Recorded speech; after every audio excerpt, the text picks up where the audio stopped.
The chamber was massive. It stretched upward for what seemed like forever, with seats arranged in circles that climbed higher and higher into the dim light above. Daquan stood at the center of it all, feeling very small. Around him sat representatives from 850 different species. Some had scales, some had fur. Others were just floating clouds of gas contained in special suits. They all had one thing in common: they were looking down at him, literally looking down. The human delegation sat on the lowest level, at the bottom of everything. It was supposed to show respect, but Day knew better. It showed exactly what the Galactic Council thought of humanity. Ambassador Hana. Day whispered to the woman sitting beside him.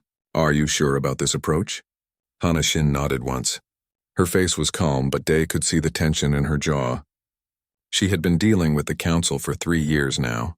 3 long years of insults, dismissals, and barely hidden contempt. "We have to try," she said quietly. "We have to show them we're reasonable." On Day's other side, his younger sister Yuna shifted in her seat. She was new to all this. Fresh from Earth, with her diplomatic credentials still shiny and unused, her hands gripped the armrests of her chair tightly. "They're not even listening," Yuna muttered. She was right. Above them, the various delegates were talking among themselves, laughing, completely ignoring the humans below. It had been like this for the past 2 hours. A loud chime rang through the chamber. Everyone fell silent. At the very top of the chamber, in a seat that gleamed with precious metals and strange lights, Council Prime Velthar rose. He was tall, almost 3 meters, with skin that looked like polished stone. His eyes glowed a soft blue, but there was nothing soft about the way he looked at the human delegation. "We will now vote," Velthar announced. His voice boomed through the chamber without any need for speakers. "The matter before us is simple. Humanity wishes to expand beyond their home system. They wish to claim worlds in the Outer Rim sectors. The Council must decide if this is acceptable." Day stood up. His legs felt weak, but he forced himself to stand straight. "Council Prime, if I may speak." "You have already spoken, human," Velthar said. "For 2 hours you have spoken. We have heard your words." "But you haven't heard our reasoning," Day said, keeping his voice steady. "Our population is growing. Earth is overcrowded. We need space to grow, to build new homes. The worlds we're asking for are unclaimed. No one lives there. We're not taking anything from anyone." A ripple of laughter went through the chamber. It was not kind laughter. "You have been part of this council for 15 years, Velthar said. 15 years? Do you know how long my species has been here? 12,000 years. Do you know how long we waited before we were allowed to expand? 3,000 years. You want us to give you everything after barely a decade?" "We're not asking for everything," Day replied. "Just 3 systems. Just enough to—" "Enough to what?" Another voice called out. Day couldn't see who spoke. "Enough to breed more of your kind? Enough to build more of your warships?" "We're not building warships," Day protested. "You have more military vessels than any species your age should have," Velthar said coldly. "You developed faster than any species in recorded history.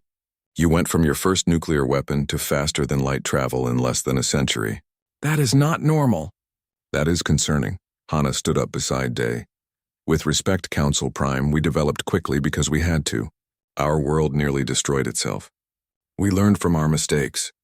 We learned to work together. That's not a crime." "No," Velthar agreed, "but it makes you dangerous."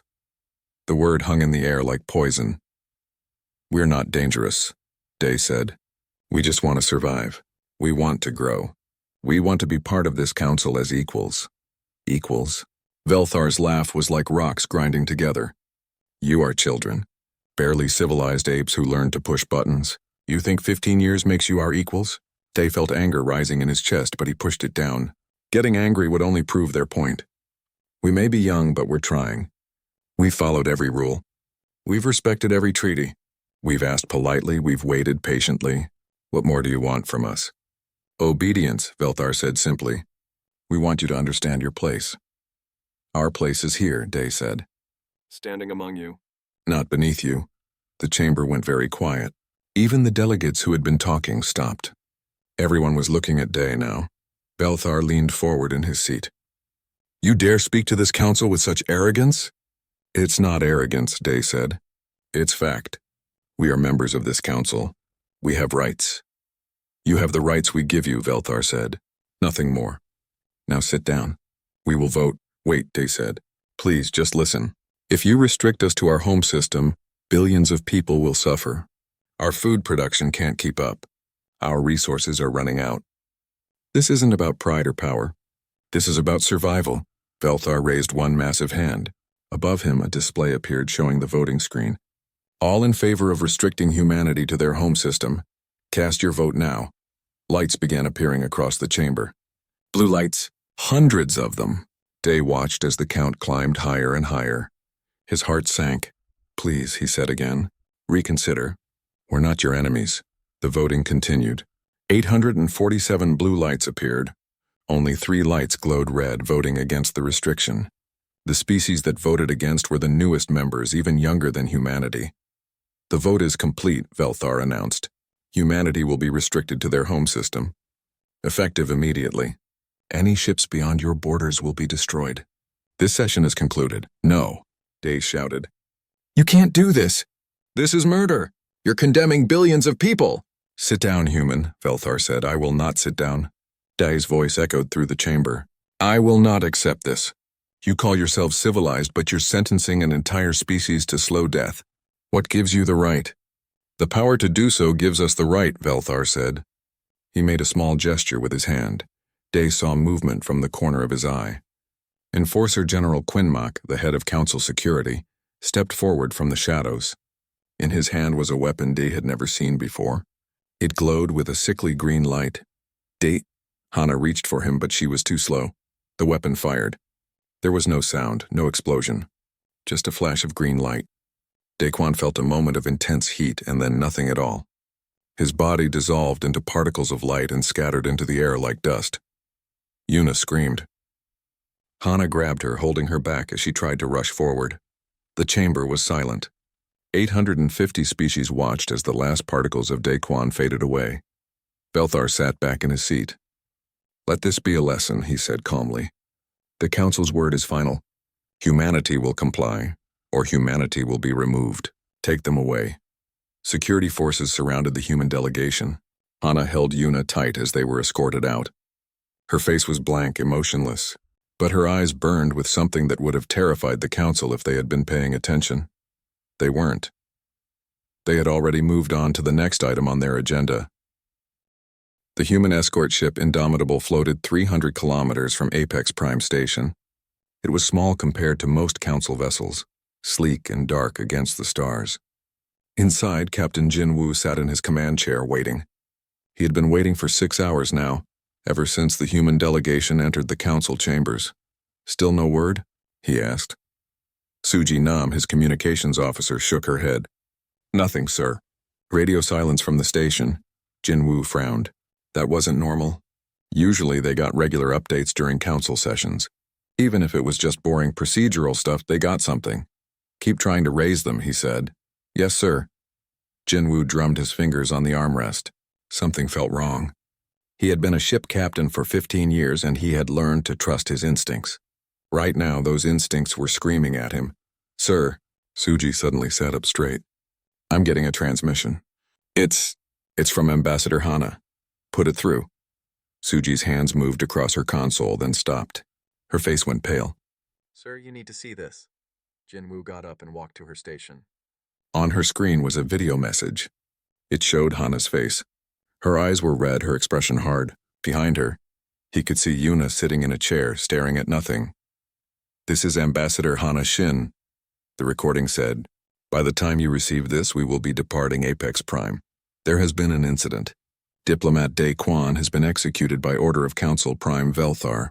The Council has also voted to restrict humanity to our home system. Any human ships found outside Earth's borders will be destroyed.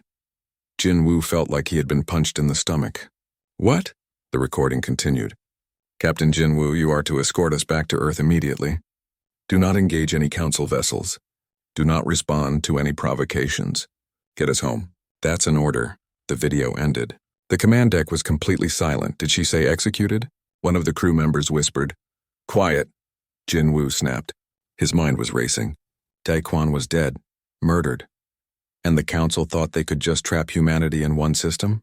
Sir, what do we do? Suji asked. Jin Woo took a deep breath. We follow orders. Prepare to receive the delegation shuttle.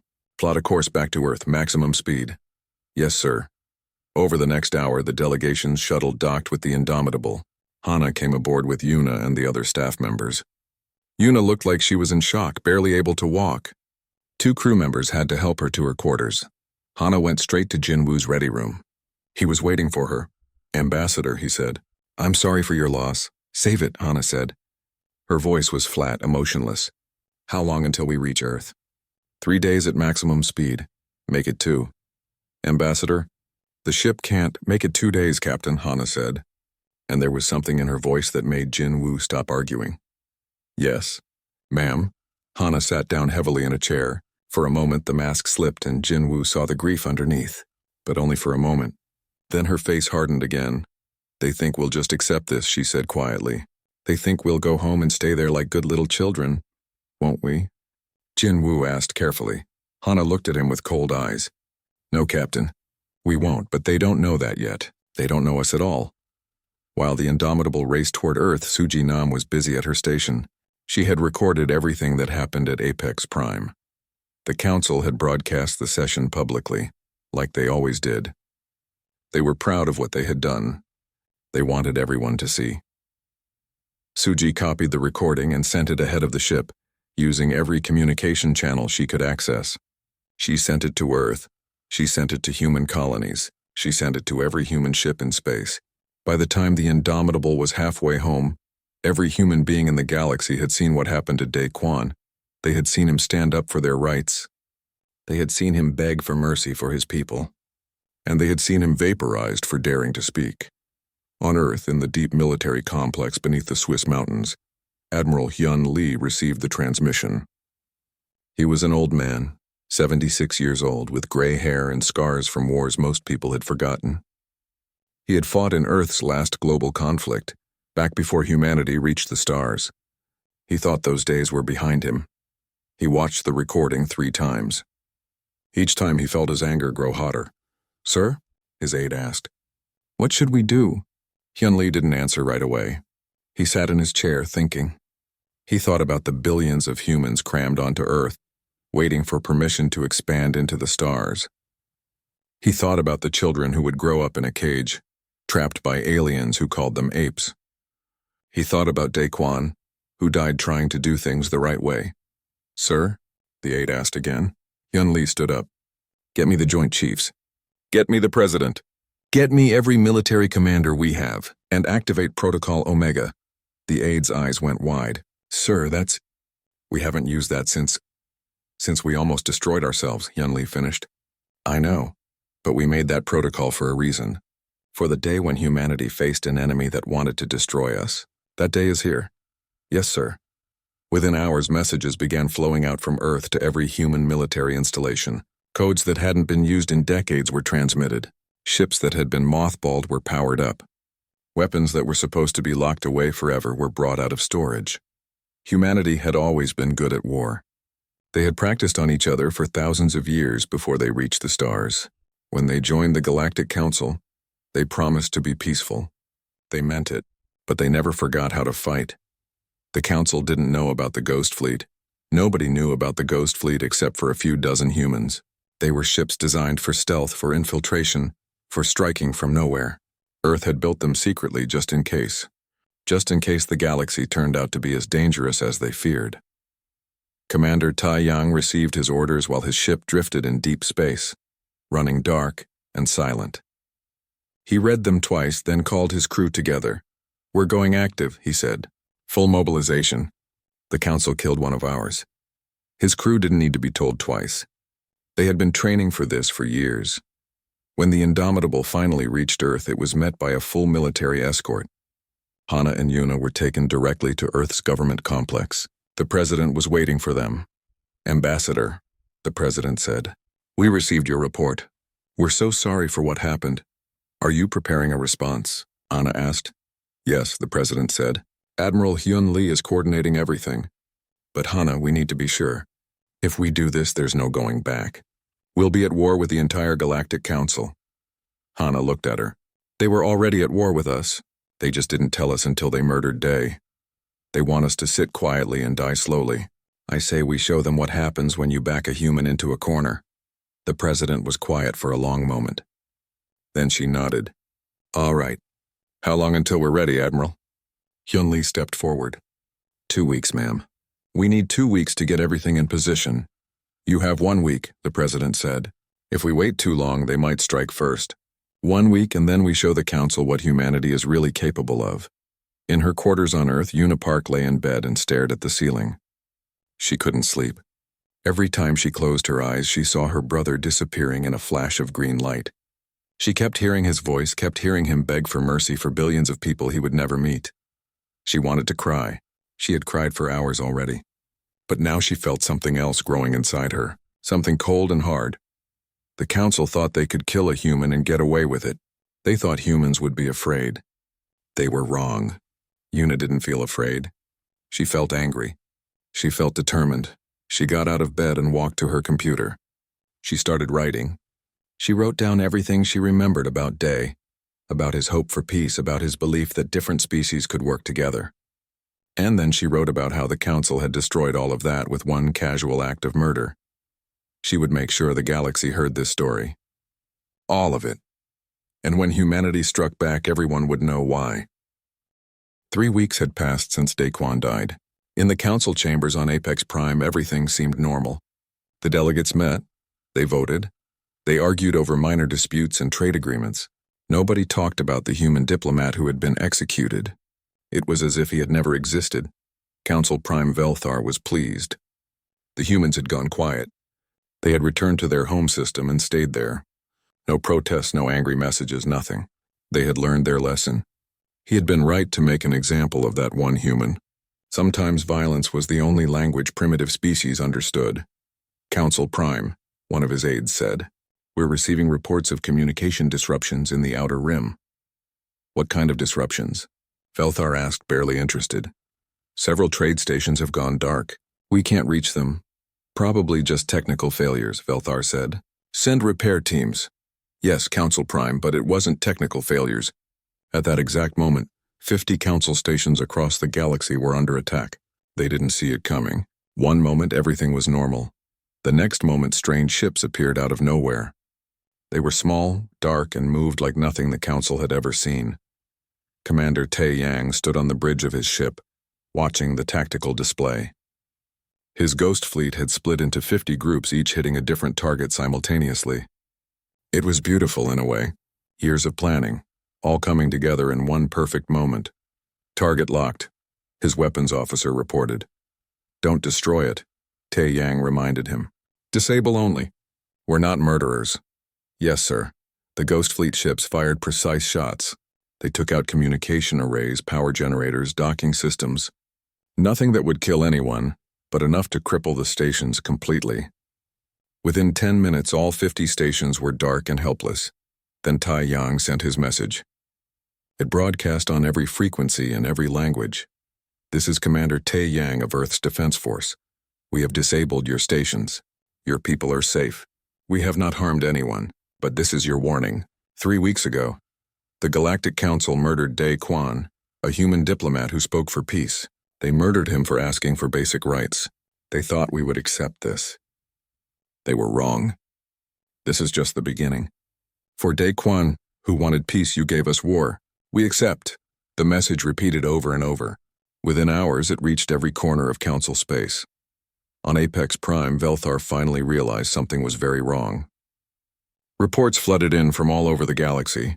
50 stations attacked, thousands of Council citizens stranded, and everywhere that same message. That same name. Dae Quan, get me Enforcer General Quinmac, Velthar shouted. Quinmac arrived quickly. He was a military creature bred for war. He had fought in dozens of conflicts. Council Prime, we're already mobilizing our fleets. How long until you can respond? Our nearest fleet can reach the first attack site in 6 hours. Make it 4, Velthar ordered. And when you find these humans, destroy them all. But when the Council fleets arrived at the attack sites, the human ships were already gone. Vanished like ghosts. They found only the disabled stations and frightened people. While the Council military scrambled to respond, something else was happening. Dr. Naricho, a human scientist, had been working on a special project. She was a xenobiologist, an expert on alien species. She knew how their bodies worked, how their minds worked, what scared them. She had developed a virus. It was harmless in the long term, wouldn't kill anyone, wouldn't even make them very sick, but it would make them afraid. Terribly irrationally afraid. It affected 90% of council species. Humans were immune. Nari released it quietly through a dozen different channels. It spread through council space like wildfire. Within a week, millions of council citizens were experiencing panic attacks, paranoia, fear of everything around them. They couldn't explain why. They just knew they were terrified. The council tried to keep it quiet, but they couldn't. Word spread. Some species started to think the humans had a weapon that could control minds. Others thought it was punishment from their gods. The fear grew worse. While the council military dealt with phantom attacks and panicking populations, J. Moon was busy. He was young, only 29, but he was the best hacker humanity had ever produced. He sat in a small room on Earth surrounded by computers and waged his own war. He broke into council military communications. It took him 3 days, but he did it. Once he was in, he started causing chaos. He scrambled orders. He sent fleets to the wrong locations. He made admirals think they were under attack when they weren't. He made council ships fire on each other by accident. The council military was massive, but it had always relied on its communication networks. Without clear communication, it fell apart. Fleets moved blindly. Orders contradicted each other. Nobody knew what was happening, and through it all, Una Park's voice echoed across the galaxy. She broadcasted on every channel she could access. She showed the recording of Day's death over and over. She told his story. She told why he had died. She told what the council had done. "My brother believed in peace," Una said in one broadcast. Her face was calm now, but her eyes were hard. He believed different species could work together. He believed in the Galactic Council's promise of unity and justice. And they killed him for it. They killed him because he dared to ask for fairness. They killed him because they saw us as lesser creatures. Well, we're not lesser, and we will not be silent. We will not go away. We will not accept your tyranny. The broadcast spread everywhere. Young species across the galaxy heard it. Species that had been oppressed by council rules for centuries. Species that had been told they were too young, too primitive, too dangerous. They heard Una's words and they recognized their own stories. Rebellion began to spread. Small at first, just protests and demonstrations. But it grew. On dozens of worlds, people started refusing council orders. They started demanding change. Some picked up weapons. Admiral Hyun Lee watched all of this from his command center on Earth. He had not yet committed humanity's full military force. This was just the first phase. Just a demonstration. He wanted the council to understand what they were facing before the real war began. "Admiral," one of his officers said, "we're receiving communication requests from several species. They want to join our fight." "Which species?" Hyun Lee asked. The officer brought up a list. 43 so far, sir. Mostly younger species. They're calling themselves the Liberation Alliance. Hyun Lee smiled. It was not a happy smile. "Tell them we'll consider their request. But make it clear, we're not here to rule them. We're here to break the council's power. After that, they govern themselves." "Yes, sir." On Apex Prime, Velthar was losing control. His advisors brought him bad news every hour. Stations destroyed. Communications down. Populations in panic. Rebellions starting. And still the human military had not shown itself in force. These were just raids, just surgical strikes. If this was humanity holding back, what would they do when they truly attacked? "We need to negotiate," one of his advisors said. "Negotiate?" Velthar's voice was filled with rage. "With humans, never. Council Prime, perhaps we acted too hastily. The execution was necessary," Velthar shouted. "They needed to learn their place." "And what have they learned?" the advisor asked quietly. "They've learned we're weak. They've learned we're disorganized. They've learned they can hurt us without consequence." Velthar wanted to argue, but he couldn't. The advisor was right. In 3 weeks, humanity had done more damage to the council than any enemy in 1,000 years. And they had done it without destroying a single ship, without killing a single person. They had shown mercy while demonstrating power. It was terrifying. "Contact the humans," Velthar finally said. "Tell them I want to negotiate." The message went out to Earth. It took 2 days to get a response. When it came, it was not from Earth's government. It was from Hana Shin. Her face appeared on Velthar's screen. She looked at him with cold eyes. "Ambassador Hana, Belthar said, trying to sound reasonable. I'm glad you're willing to talk. Perhaps we can find a peaceful solution to this conflict. No, Hana said simply. Belthar blinked. No, you refuse to negotiate? You had your chance for negotiation, Hana said. My colleague tried to negotiate. You killed him. Now you don't get to negotiate. Now you get to learn what happens when you murder someone humanity cared about. But the galaxy is descending into chaos, Belthar protested. Thousands of species will suffer. Yes, Hana agreed. They will. Because of you. Because you thought you could kill one of us and we would do nothing. You were wrong. And now everyone will pay the price until you and Quinmac face justice. You can't possibly expect me to surrender. I don't expect anything, Hana said. I'm just telling you what's going to happen. You will surrender. Quinmac will surrender. You will both stand trial for what you did. And if you don't, we will tear apart every system, every station, every fleet you have until there's nothing left. The choice is yours. The transmission ended. Belthar stared at the blank screen in shock. They wanted him. Personally, they wanted him to face trial for executing a diplomat. It was unthinkable. He was Council Prime. He was above such things.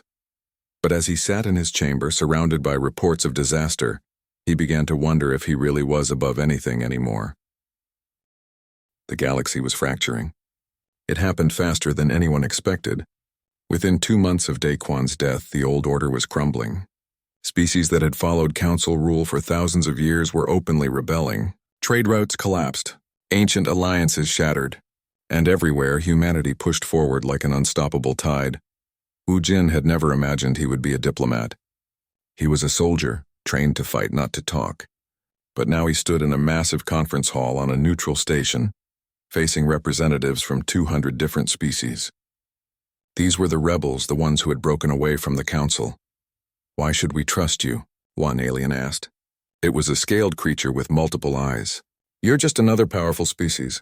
Why won't you become the new council once you win? Wu Jin understood the question. He would have asked the same thing. Because we don't want to rule you, he said simply. We just want to be free. And we want you to be free too. But you're winning, another representative said. Your military is destroying council fleets. You could take control of everything. We could, Wu Jin agreed. But we won't. Here's what we offer. Join us in fighting the council. When we win, we'll help you build a new system. One where every species has equal voice. No more old species looking down on young ones. No more Council Prime deciding who lives and who dies. How can we believe that? The scaled creature asked. You can't, Wu Jin said honestly. Not yet. All we can do is show you through our actions. We haven't conquered any worlds. We haven't enslaved any prisoners. We've disabled stations, but we haven't killed civilians. We're fighting the council leadership, not the people. Judge us by what we do, not by what we promise. The meeting lasted for 12 hours. In the end, 127 species agreed to join the Human Alliance. They weren't all joining for noble reasons. Some just wanted revenge on the council. Some saw an opportunity for power, but it didn't matter. What mattered was that the council now faced enemies on 1,000 fronts. Captain Mina Kang commanded the carrier Retribution's Dawn, one of humanity's largest warships. She stood in her ready room studying tactical displays. The council had sent 12 fleets to intercept her battle group. 12 fleets. Thousands of ships. It should have been an overwhelming force. They're assuming we'll fight like they do, Mina said to her tactical officer. Big ships against big ships. Line up and shoot until someone wins. And we're not going to do that? The officer asked. We're going to show them something different. When the council fleets arrived, they found Mina's carrier exactly where they expected. It floated in space, seemingly alone and vulnerable. The council admirals were eager. They would destroy this human ship and prove that the council was still strong. They advanced in formation, massive vessels bristling with weapons. They got within firing range. They prepared to launch their attack. That's when Mina released the swarm. Thousands of small drones poured out of the Retribution's Dawn. They were tiny, each one barely larger than a person. Too small for most of the council's weapons to target effectively. But each drone carried explosives, and each one was smart enough to find weak points in enemy ships. The drones swarmed over the council fleets like angry insects. They attached to engines, weapon systems, life support. They didn't destroy the ships, but they crippled them. Within an hour, all 12 Council fleets were dead in space, unable to move or fight. Mina sent a message to the Council admirals. Your crews are safe. We're transmitting coordinates for rescue, but your ships belong to us now. Thank you for the donation. The Council lost 12 fleets without a single ship being destroyed. The admiral surrendered without firing a shot. It was humiliating, and it was happening everywhere. The Council couldn't fight an enemy that didn't follow their rules. They had spent thousands of years perfecting fleet tactics and weapons. But humans had spent thousands of years fighting each other in every possible way. They knew tricks the Council had never imagined. Sung Choi ran the Psychological Operations Division. His job was to break the enemy's will to fight. He was very good at his job. Before every battle, he made sure the enemy saw footage of Daquan's final moments. He made sure they heard Yuna's broadcasts. He made sure every Council soldier knew exactly why they were fighting. Not for territory or resources, but because their leaders had murdered a diplomat who asked for peace. It worked. Council soldiers started surrendering in massive numbers. They would fight for their homes, for their families. But they wouldn't die to protect Velthar's pride. Why should they? Sung also made sure the galaxy saw how humanity treated prisoners. Every captured Council soldier was given medical care, food, and eventually safe transport home. They weren't tortured. They weren't enslaved. They were treated with basic dignity. This confused the Council military. They had been told humans were monsters. But the monsters were feeding them, healing their wounds, and sending them home. It didn't make sense. We're not fighting you, human guards would tell their prisoners. We're fighting the people who gave the orders. You're just doing your job. We understand that. Word spread quickly. The Council military's morale collapsed. Nobody wanted to fight for leaders who would execute diplomats, especially not when the enemy treated them better than their own commanders did. On Apex Prime, Velthar watched his empire crumble. Reports came in constantly. Another fleet destroyed, another species in rebellion, another system lost. He had thought humans were weak. He had thought they were children playing at war. He had been catastrophically wrong. Council Prime, one of his advisors, said carefully, perhaps we should reconsider the human offer.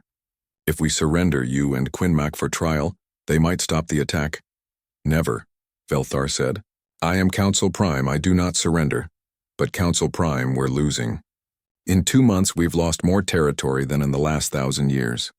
Our allies are abandoning us. Our military is falling apart. We cannot win this war. Then we'll destroy them, Velthar said. Activate the planet killers. The room went silent. Planet killers were forbidden weapons banned by the Council itself centuries ago. They could destroy entire worlds, killing billions in seconds. Council Prime, the advisor said slowly. If we use those weapons, we become worse than the humans claim we are. Every species in the galaxy will turn against us.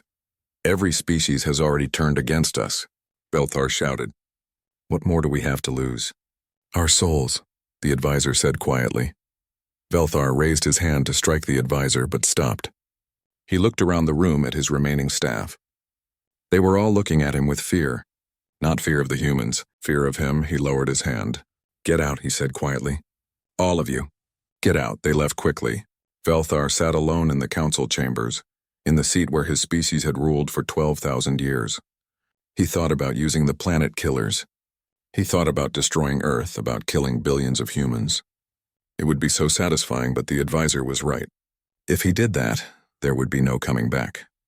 The galaxy would hunt him forever, and the humans would never stop, never forgive, never forget. He had created this situation. He had thought killing one human would make them obey. Instead, he had awakened something terrible. He had shown humanity that the galaxy was not safe, that talking didn't work, that only strength mattered, and now they were using that strength against him. Across the galaxy, Admiral Hyun Lee prepared for the final offensive. His fleets had been gathering, preparing for the assault on Council Prime space, the heart of Council territory, the place where Velthar and Quinmac hid. Admiral, one of his officers said, we're ready to jump. Hyun Lee nodded. He thought about Daquan, the young diplomat who had tried so hard to make peace. He thought about all the humans who had suffered because the Council thought they could be pushed around. He thought about the galaxy they would build after this war ended. Send the message, he ordered. The message went out on all frequencies, directly to Apex Prime. It was simple. Council Prime Velthar. Enforcer General Quinmac, you have 24 hours to surrender yourselves for trial. If you do not, we will come and get you. And when we do, we won't be gentle. The choice is yours. But know this, your time is over. The age of the old council is done. Make this easy or make it hard. We don't care anymore. On Apex Prime, Velthar received the message. He sat in his empty chamber and realized he truly had no choice left. He could surrender and face trial, or he could fight and watch everything burn. Either way, he had lost. The humans had won. He looked at Quinmac, who stood nearby.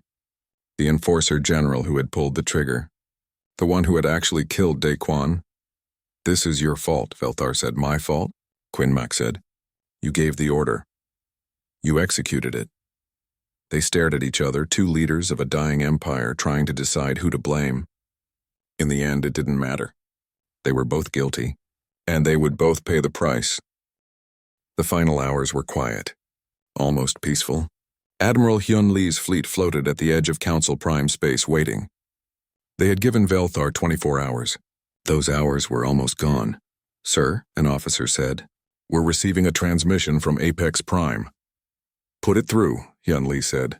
The screen flickered. Instead of Velthar, it showed a group of council delegates, species from all over the galaxy, the ones who had stayed loyal to the council until the very end. Admiral Hyun Lee, one of them said, we represent what remains of the Galactic Council. Council Prime Velthar and Enforcer General Quinmac have agreed to surrender themselves into your custody. Hyun Lee kept his face neutral, but inside he felt relief. He had been prepared to assault Apex Prime. It would have been bloody. Many would have died. He was glad it wouldn't come to that. When? He asked. Within the hour. But we have conditions. You're not in a position to demand conditions, Hyun Lee said. Nevertheless, the delegate continued. You claim you want justice, not vengeance. Prove it. Grant them a fair trial. Not a human trial, but a trial by representatives from all species. Let the galaxy judge them, not just humanity. Hyun Lee considered this. It would be so easy to just take Velthar and Quinmac to Earth, to let humans decide their fate. But that wasn't what Day had wanted. Day had believed in cooperation, in different species working together. Agreed, Hyun Lee said. We'll establish a galactic tribunal. Every species can send a representative. The trial will be public. Everyone will see justice done. And after the trial, what happens to the council? The old council is finished, Hyun Lee said firmly. It died the day it murdered a diplomat for speaking truth. But we're not here to rule you. We're here to free you. After the trial, we'll help build something new. Something better. But you'll have to build it yourselves. We won't do it for you. The delegates looked at each other. They seemed surprised. They had expected humanity to take control, to become the new overlords. That's what usually happened when one power defeated another. Why? One of them asked. You have the strength. You could rule the entire galaxy if you wanted. Because we don't want to, Hyun Lee said. We never wanted power. We just wanted to be left alone to grow. We wanted fair treatment. We wanted to be heard.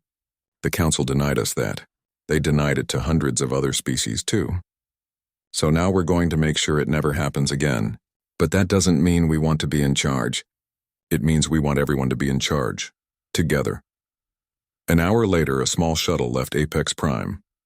It carried Velthar and Quinmac, along with a security escort. The shuttle docked with Hyun Lee's flagship. The two prisoners were brought aboard. Velthar looked smaller somehow.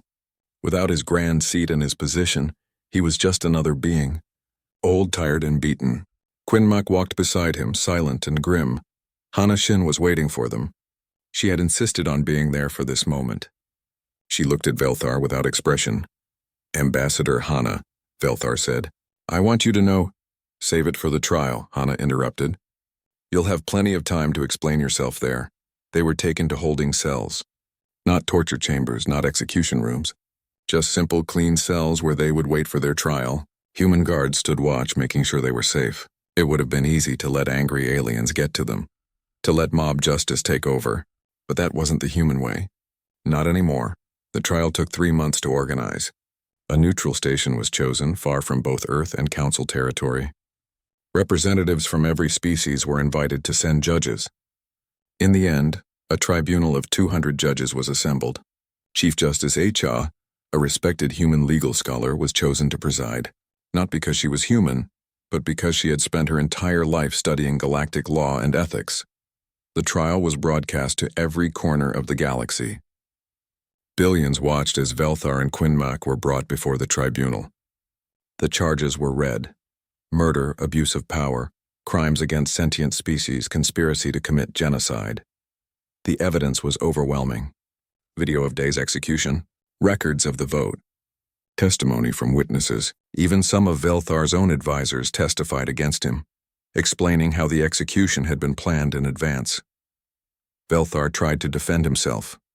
"I was protecting the council," he said. "Humanity was growing too powerful too quickly. They had to be stopped." "By murdering a diplomat?" Chief Justice HFY asked. "By condemning billions to starvation? By violating every principle the council claimed to stand for?" "Sometimes difficult decisions must be made," Velthar said. "No," HFY said firmly. "You could have negotiated. You could have compromised. You could have found a peaceful solution. Instead, you chose violence. You chose tyranny. And now you face the consequences." Quinmac's defense was simpler. "I was following orders," he said. "That is not a defense," HFY replied. "You had a choice. You could have refused. You could have questioned. You could have thought about what you were doing. You chose to pull the trigger. That makes you guilty." The trial lasted 3 weeks. Every detail was examined, every argument heard. In the end, the verdict was unanimous. Guilty on all counts, the sentence was more controversial. Many wanted execution. Many wanted them to suffer as Day had suffered. But the tribunal decided otherwise. "We could execute you," Chief Justice HFY said to Velthar and Quinmac. "Many would say you deserve it. But we have learned something from this terrible war. We have learned that violence only creates more violence, that revenge only creates more pain, so we choose a different path." She looked at them with stern eyes. "You will both be sentenced to life imprisonment. You will spend the rest of your days in a secure facility, cut off from the galaxy you tried to control. You will have time to think about what you did, time to understand the suffering you caused, and every day you will wake up knowing that the galaxy moved on without you, that it became better without you. That is your punishment, to live with what you've done while the galaxy proves you were wrong about everything." The sentence was carried out immediately. Velthar and Quinmac were taken to a prison facility on a remote world.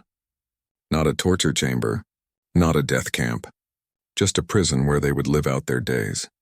But the trial wasn't the end. It was the beginning. With the old council dissolved, the galaxy needed something new. Representatives from every species gathered to discuss what should replace it. The debates were fierce. Some species wanted a return to the old ways. Others wanted complete independence. But slowly, carefully, a new structure emerged. The Galactic Assembly was born.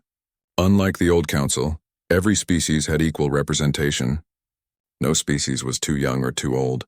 No one could be dismissed because of their age or power level. Decisions would be made by majority vote, with protections for minority species. No one leader would have absolute power. No one could execute anyone without due process. Unipark was there for all of it. She had become the face of the new galaxy, the voice that reminded everyone why they were building something different. When the Assembly needed its first Secretary General, they nominated her. Representatives from hundreds of species voted. She won overwhelmingly. She accepted the position standing in front of a hologram of her brother. Day believed this was possible, she said. He believed different species could work together as equals. He died for that belief. I won't let his death be meaningless. We will build the galaxy he dreamed of, together. Admiral Hyun Lee kept his promise. Human military forces began demobilizing. Fleets returned to Earth. Weapons were stored away, but not all of them.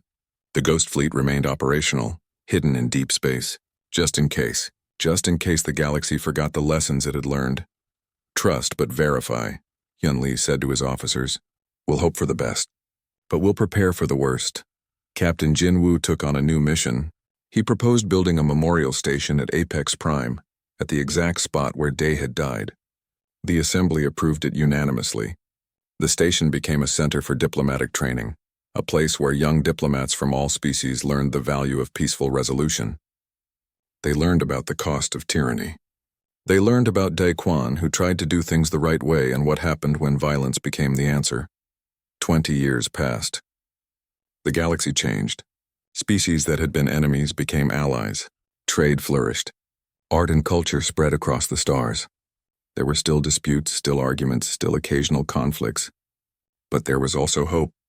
There was justice. There was the possibility of something better. Yuna, now older and tired, visited the memorial station. She stood in front of the hologram of her brother, looking at his face frozen in time.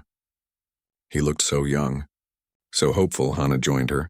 She had retired from politics years ago, but she still visited sometimes. They stood together in silence for a while.